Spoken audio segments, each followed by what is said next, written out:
Hey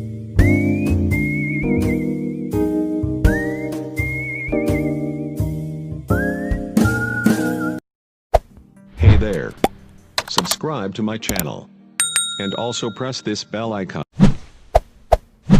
नमस्कार दोस्तों आज हम जानेंगे दामोदर राव के बारे में। दोस्तों, सन 1857 के स्वतंत्रता संग्राम के भीषण युद्ध में झांसी की महारानी लक्ष्मीबाई अपने दत्तक पुत्र दामोदर राव को पीठ पर बांधे युद्ध कर रही थीं। दोस्तों, इस युद्ध के बाद जब महारानी लक्ष्मीबाई का निधन हो गया था, तब उनके उस दत्तक पुत्र का क्या हुआ, आइए जानते हैं इस संक्षेप कहानी के माध्यम से। दोस्तों, दामोदर राव का वास्तविक नाम आनंद राव था, जो महारानी लक्ष्मीबाई के दत्तक पुत्र थे। उनका जन्म झांसी के राजा गंगाधर राव नेवालकर के खानदान में सन 1848 ईस्वी में हुआ था। इनके वास्तविक पिता का नाम वासुदेव राव नेवालकर था। दोस्तों, उनके जन्म के समय राज ज्योतिषी ने उनके भाग्य में राजयोग होने की तथा उनके राजा बनने की भविष्यवाणी की थी। दोस्तों, गंगाधर राव के साथ शादी हो जाने के बाद लक्ष्मीबाई ने सन 1851 में एक पुत्र को जन्म दिया था, किंतु दुर्भाग्यवश 4 महीने बाद ही उसकी असमय मृत्यु हो गई।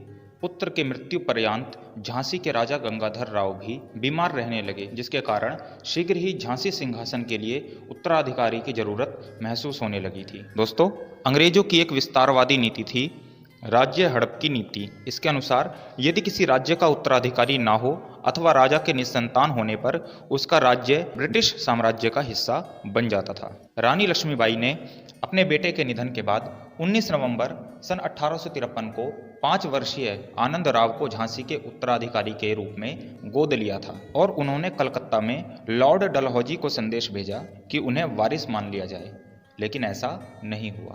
दोस्तों, अंग्रेजों के राज्य हड़पने की नीति, घोर अत्याचारों तथा शोषण से त्रस्त समस्त भारत सन 1857 में अंग्रेजों को देश से भगाने के लिए कमर कस चुका था और भारी विरोध के साथ प्रथम स्वतंत्रता संग्राम का बिगुल बज उठा था। इस युद्ध में झांसी की महारानी लक्ष्मीबाई भी अपने सहयोगियों तथा सैनिकों के साथ धरती माँ को अंग्रेजों से मुक्त कराने के लिए अपना अधिक से अधिक योगदान दे रही थीं।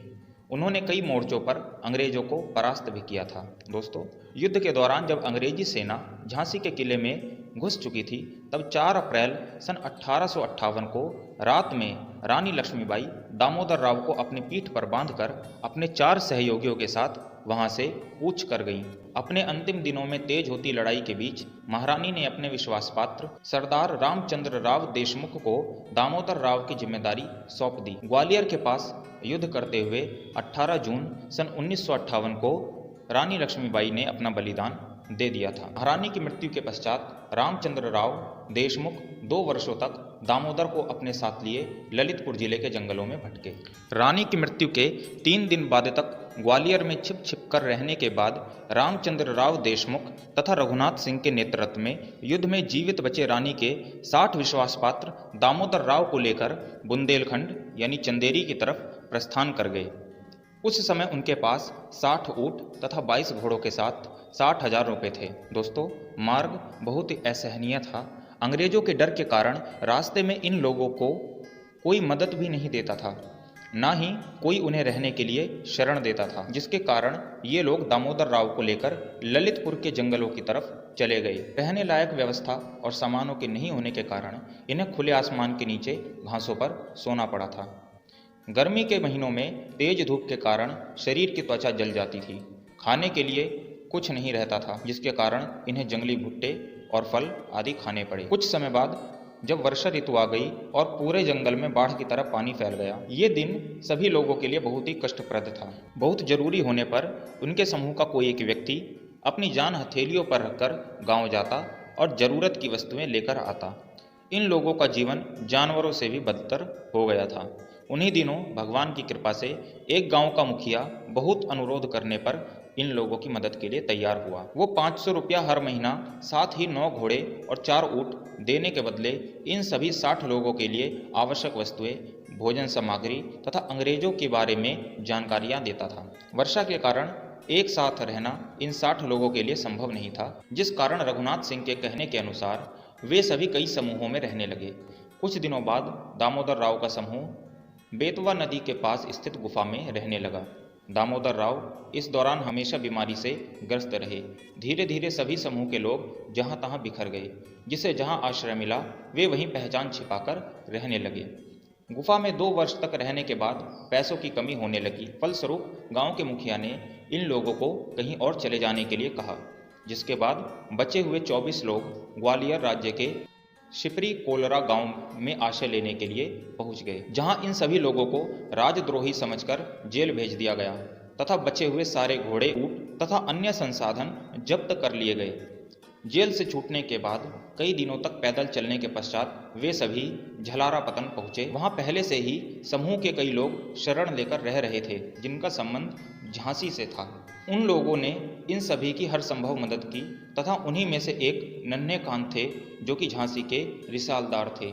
नन्हे खान महारानी की मृत्यु के पश्चात झालावाड़ पतन में आकर रहने लगे थे तथा एक अंग्रेज अधिकारी मिस्टर फ्लिंक के दफ्तर में काम करते थे। नन्हे खान ने दामोदर राव को मिस्टर फ्लिंक से मिलवाया तथा दामोदर राव के लिए पेंशन की व्यवस्था करवाने के लिए प्रार्थना की। मिस्टर फ्लिंक दयालु स्वभाव के थे। उन्होंने इंदौर में अपने समकक्ष एक अंग्रेज अधिकारी रिचर्ड शेक्सपियर को झांसी की रानी के बेटे को पेंशन देने के लिए संदेश भेजा, जिसके जवाब में रिचर्ड शेक्सपियर ने कहा कि यदि दामोदर राव सरेंडर कर देंगे तो हम उनके लिए पेंशन की व्यवस्था कर सकते हैं। उसके पश्चात झालावाड़ पतन से दामोदर राव अपने सहयोगियों के साथ इंदौर के लिए निकल पड़े। रास्ते में पैसों की कमी के कारण नहीं चाहते हुए भी उन्होंने अपनी मां रानी लक्ष्मीबाई द्वारा दिए हुए दोनों कंगन बेचे, जो उनकी आखिरी निशानी उनके पास बची हुई थी। इंदौर पहुंचने पर दामोदर राव को 200 रुपया प्रतिमाह पेंशन मिलने लगी तथा साथ में केवल 7 लोगों को रखने की ही अनुमति मिली। जब दामोदर राव नेवालकर 5 मई सन 1860 को इंदौर पहुंचे थे, तब इंदौर में रहते हुए उनकी चाची, जो दामोदर राव की असली मां थी, बड़े होने पर दामोदर राव का विवाह करवा देती हैं। लेकिन कुछ समय पश्चात ही उनकी पहली पत्नी का देहांत हो जाता है। दोस्तों, इंदौर में रहते हुए ही 28 मई सन 1906 में दामोदर राव का निधन हो गया था। दोस्तों, दानी भिखारी बन गया। जिसने कभी सूखी रोटी का नाम नहीं सुना था, उसे सूखी रोटी खानी पड़ी। कोमल शैया की जगह पथरीली मिट्टी पर खुले आसमान के नीचे सोना पड़ा। इनका जीवन वास्तव में ही बहुत कष्ट भरा रहा। झांसी की रानी के वंशज आज भी जीवित हैं और गुमनामी के अंधेरे में अपना जीवन काट रहे हैं। दोस्तों, झांसी के रानी के वंशज इंदौर के अलावा देश के कुछ अन्य भागों में भी रहते हैं। वे अपने नाम के साथ झांसी वाले लिखा करते हैं। तो दोस्तों, आज की वीडियो में बस इतना ही। अगर आपको हमारी ये वीडियो पसंद आई हो तो हमारे इस वीडियो को लाइक और शेयर कीजिए और हमारे इस चैनल को सब्सक्राइब कीजिए। हम ऐसे ही देश के महापुरुषों की और जानकारियाँ आपके सामने लेकर आते रहेंगे। तो मिलते हैं अगली किसी वीडियो में। तब तक के लिए जय हिंद।